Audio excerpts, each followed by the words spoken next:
যদি করেন রক্তদান বাঁচবে তবে একটি প্রাণ। এই স্লোগানকে সামনে রেখে ঈদগাঁওতে স্বেচ্ছাসেবীদের মিলন মেলা অনুষ্ঠিত। ঈদগাঁও থেকে রেজাউল করিমের প্রতিবেদনে দেখুন বিস্তারিত। কক্সবাজারের ঈদগাঁও ব্লাড ব্যাংক ও ঈদগাঁও থ্যালাসেমিয়া ফাউন্ডেশনের যৌথ উদ্যোগে প্রতিষ্ঠা বার্ষিকী উপলক্ষে স্বেচ্ছাসেবীদের মিলন মেলা ও বিভিন্ন সামাজিক কর্মসূচি অনুষ্ঠিত হয়েছে।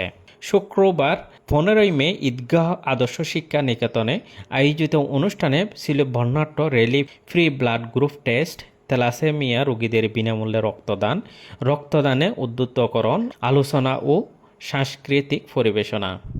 সকালে বের হওয়া র্যালিটি ঈদগাঁও বাস স্টেশন সহ বিভিন্ন সড়ক প্রদক্ষিণ করে।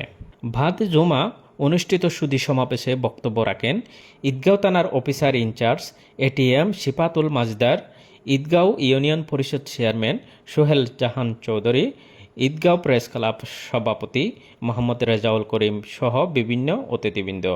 অনুষ্ঠানে বিভিন্ন মানবিক ও স্বেচ্ছাসেবী সংগঠনের প্রতিনিধিরা অংশ নেন।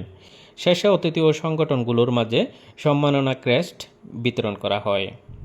ঈদগাঁও ব্লাড ব্যাংকের প্রথম প্রতিষ্ঠা বার্ষিকী, ঈদগাঁও ব্লাড ব্যাংকের প্রথম প্রতিষ্ঠা বার্ষিকী, ঈদগাঁও ব্লাড ব্যাংকের